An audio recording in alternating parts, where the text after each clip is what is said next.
Welcome back to ChalkTalk, where we take business, finance, education, and entertainment and mix them all together for you, our viewer. To help you better understand the world of business and finance. In today's episode, I'm going to be going a little bit over Palantir Technology as a company, its stock, and what I personally look for in a stock myself when investing in the long term. So welcome back to episode, what is it? I think we're at 7. Yes, episode 7. Episode 7. It's been an interesting journey. So far. Learning the skills. Last episode, I was having a little bit of trouble pounding coffee and sneezing.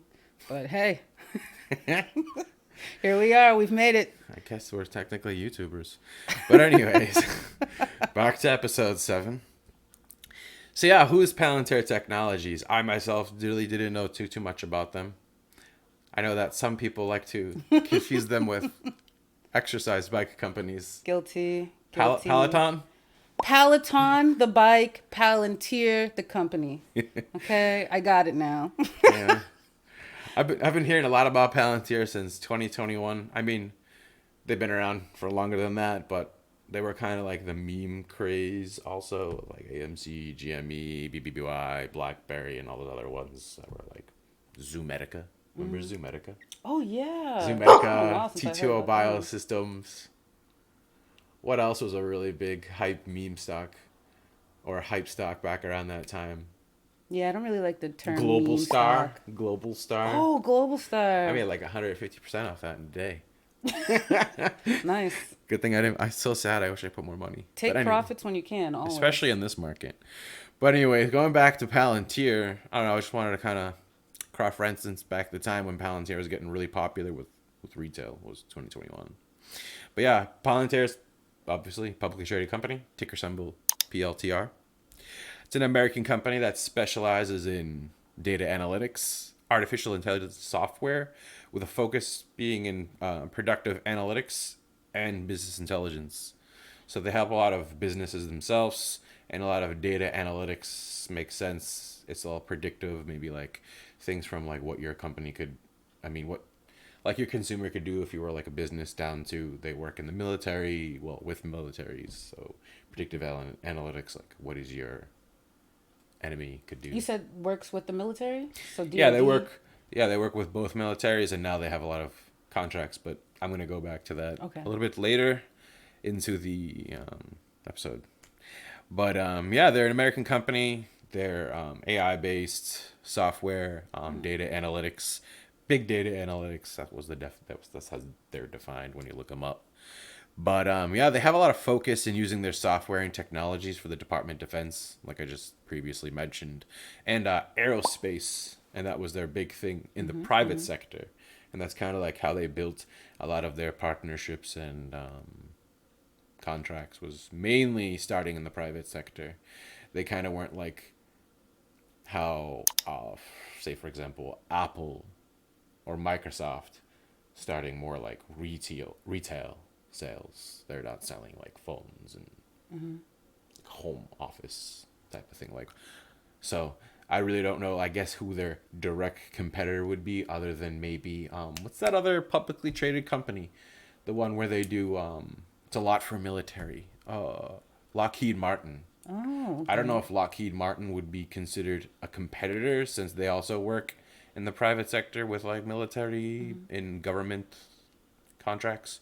And Raytheon, I guess, would technically could be a competitor of them as well, is the private sector for business governmental contracts and of that nature. So I guess more of their competitors would be like Lockheed Martin and Raytheon, rather than like Apple.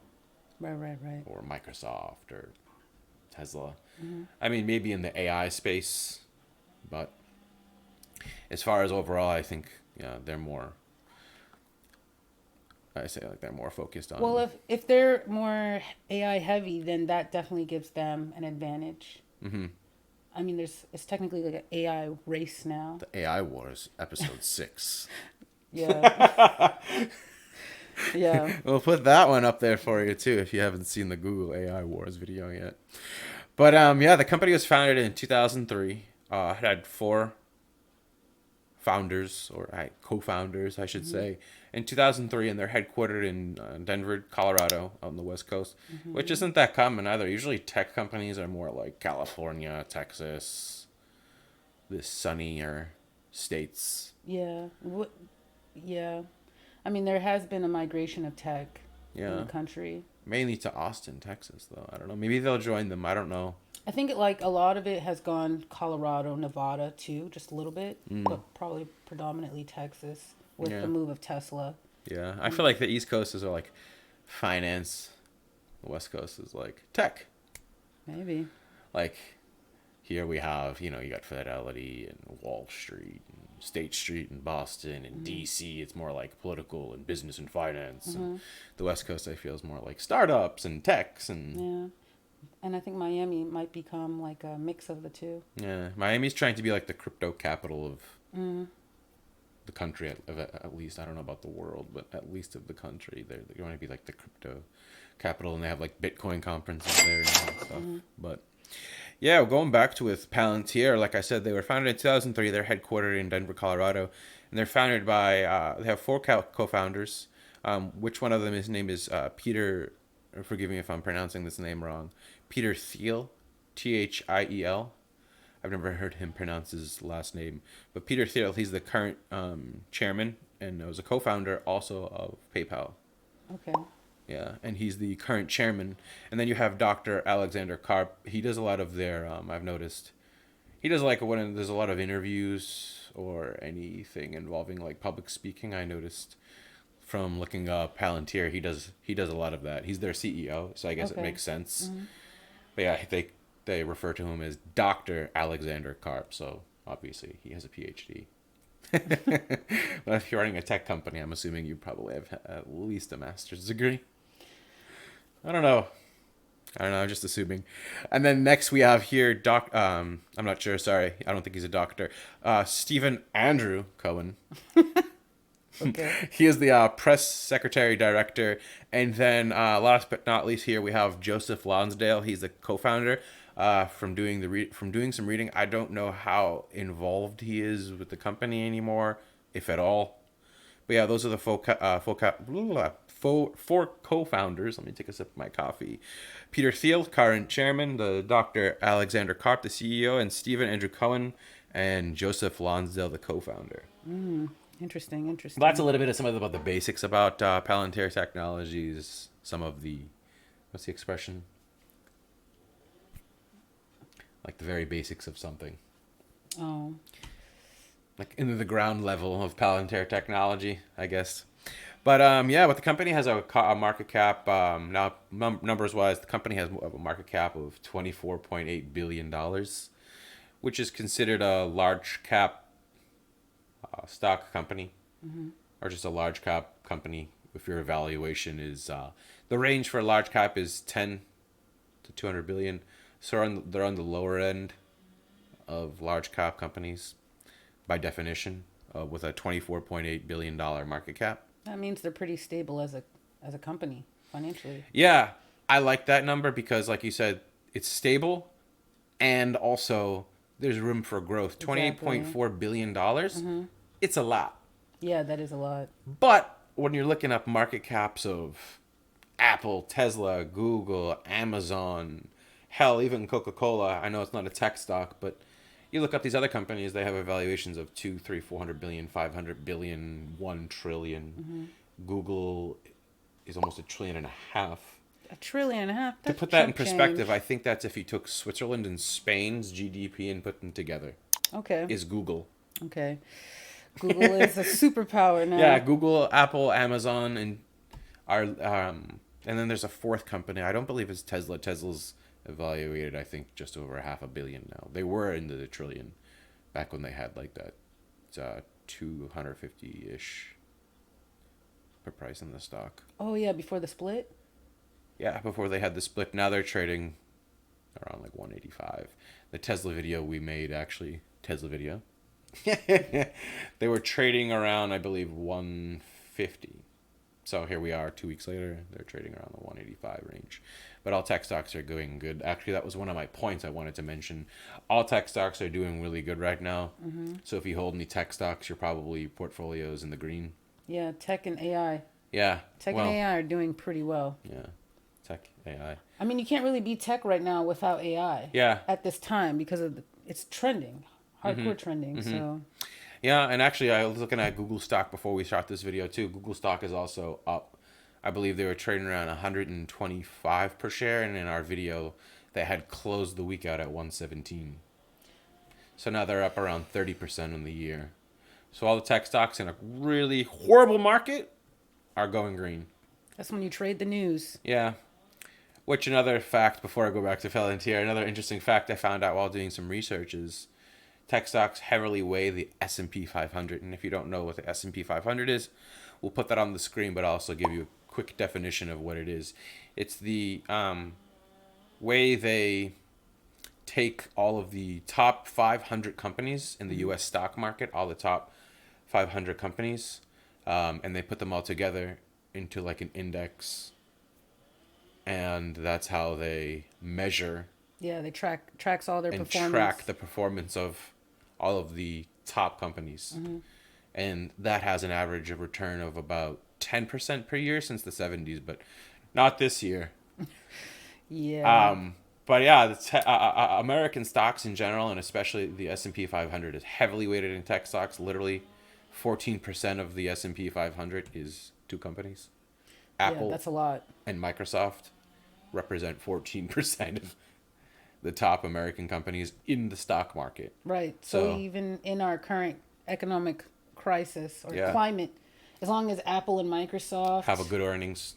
then I think that's like a signal of hope for the Yeah. market, maybe. Yeah, it was a big thing a couple weeks ago. People were freaking out about Apple earnings. If they were bad, it was going to pull the whole market down and could crash it, which people have been talking about for months now. The market crashing, the market crashing, the market crashing. But they had some pretty decent earnings. They went green by a few percent. I think it was like I remember seeing like after hours Yeah. was like 7-8%. I wonder if the credit crunch is going to affect that. I mean, I firmly believe that it will, but I wonder at what degree. Yeah. But Yeah, going back with Palantir, another tech stock, what the video's about. One of the reasons was kind of brought my attention to make this video on top of, I've always kind of been curious about Palantir technologies in general. And because you always hear Palantir to $100, Palantir to $100, Palantir to $50, Palantir is going to make you a millionaire. You see all these videos on YouTube. So I wanted to do a little bit more research, going a little bit deep diving other than tech stock, okay. But one of the reasons why it brought my attention to this week to make this video is Cathie Wood. Kathy Wood. Cathie Wood on screen. She's kind of like Cathie Wood. the Warren Buffett for women. People watch her trades very closely. Yeah, and she's extremely into tech. She loves her Bitcoin. She loves Tesla. And apparently she loves Palantir. Because this past week, she bought I believe it was 1.2 million shares. I bought an estimate of around $13 million to add to her position. That's a very bold and confident move for this current market. Yeah, she added to her position because what we're going to get into a little bit more of it. One of the things that I look into, and when a lot of other investors, from funds to individual investors to professional investors and guys you see on Wall Street, one of the many things that they look at are, of course, the earnings. They want to see that the company's earning money.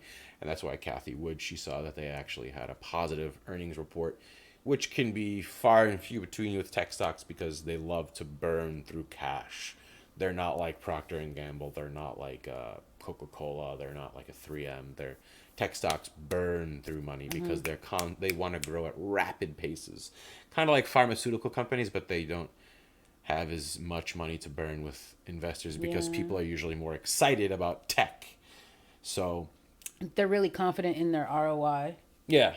So they get really excited investments. about Tesla. You get really excited about your Googles, your Microsoft, and all the new technology, what's new. So people tend to just pour money in to these companies, and they have a lot more money to burn. and they just burn the money. They're not really concerned about their returns yet until they can hit that goal of whatever the next best product is or the next best technology, software, etc. So investors get really excited when they see positive earning reports, and that's what we saw. We saw all this FOMO coming in, and we saw last week Palantir, actually, we're shooting live right now as the market opens, which we never do. Palantir is actually up just here, which is rare because the market sells off during lunch, and we're seeing a strong Palantir.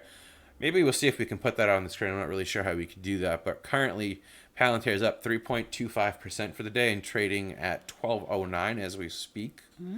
Right at the end of lunch, which I said, which is a good sign for the stock because usually you see pullbacks and sell-offs during the lunchtime at market. People, traders, day traders, they like to take their profit at lunch, which is actually a great time to buy if you're looking at time to buy a stock. Not financial advice, but if you're looking to buy a stock at a time, I probably personally would not buy it towards the end of the day nor at the beginning of the morning. People get excited in the morning. Oh, the market's open, and they want to buy their favorite stock or a stock that they've been wanting to buy, and you buy the green, and next thing you know, you're red. So my personal suggestion, again, not financial advice. Financial entertainment. Financial entertainment With would a be... little bit of experience, but financial entertainment. Yeah, would be to buy when you see red, and you have a good chance of seeing red around that lunchtime, around that 12 to 1 p.m. Eastern Standard Time. Eastern Standard Time, depending on, then you can just base that off of whatever time zone you live in, plus or minus whatever hours. 12 to 1 Eastern Standard Time for lunch is usually. But like I said, as we're seeing here, we're up green, Palantir, 3.5% on the day. Looking good, looking green. But yeah, we had a little bit of a problem. Well, not a problem, but we was getting a lot of negative attention in Palantir up until this positive earnings report.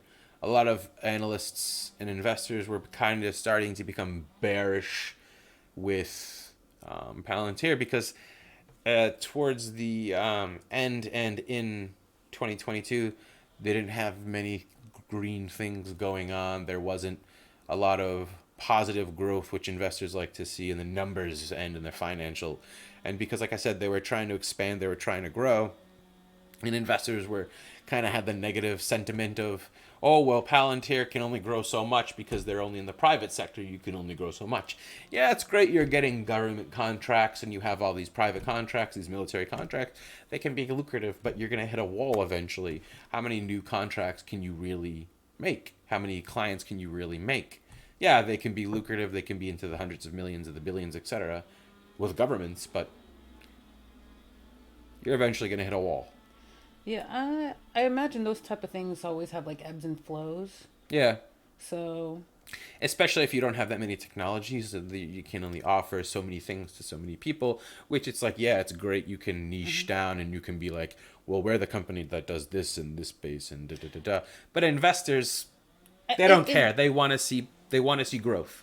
Right. So, I mean, as long as they stay ahead on their industry. Yeah. But I think the kind of a company alleviated kind of some of that negative sentiment because they actually came out with some interesting information I have here, which over the last 2 years, I believe it was the 2-year period from 2021 up until this year of 2023, we're about mid-year now, that they had grown their commercial client growth by 370% in the last. Wow, that's a lot. Yeah, in the last 2 years. So that's a lot of potential future growth now. You have all these you're opening all these new sectors. You have all these different types of new type of clients. So that's what investors wanted to see. So I think that bearish sentiment is now going bullish, and we're going to put bearish and bullish on the screen for you in this video, just in case if you don't understand the term or if you have never heard of it. We'll put that all on the screen so you can keep flowing with our conversation that we all got going here. But that now represents roughly 75% of their clients because of that 370% growth we've seen. Mm-hmm. It's actually now flipped from the private sector being the majority to the commercial sector being the majority. So I think, like I said, investors are now like, all right, great. And like I said, as we see here, we've now have a we're on the sixth green trading day of Palantir, and we're up over $3 Right. a share. Not to mention going back, Kathy Wood, Yeah, very important figure in finance, yeah. Like I said, she's made a big the move. yeah. And she started a position or she had a position. She had a position which I think she kind of sold some off, but don't quote me on that. Last year she kind of she pulled back a little bit on her position, but she still had one. And then now with these positive earning reports, which we're going to talk about towards the end of the video, she added to her position, and that's when she added those 1.2 million shares, Okay. which was about that. Like She I said, really believes in it. yeah, Yeah. yeah. I mean, it's not a lot of money for her, but $13 million in general, In it's this a nice market chunk is of change. significant. Significant. Yeah, especially in a crappy market. Low liquidity Yeah, market. but all these investors are seeing like the tech industry is pretty much propping up the S&P 500 right now. Without Apple and Microsoft and Google, we probably would already have crashed. Okay. I think, in my opinion, I don't know.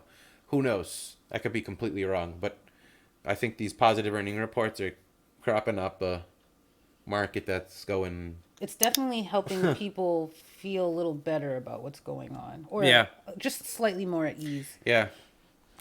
But yeah, now to the second portion of the video. We're still going to be talking a lot about Palantir, but now we're going to go a little bit deep dive into their stock and things that I look for, and I know that other investors look for because I learned from research, and now I'm going to maybe try to help you guys watching out at home is some things to look for in a stock when you're not just trying to trade it, or you're not just buying it because you heard about it on YouTube or Reddit, or your friend or your coworker told you this is the next great stock. Well, here's some things to look for. Thanks for watching part 1 of Palantir.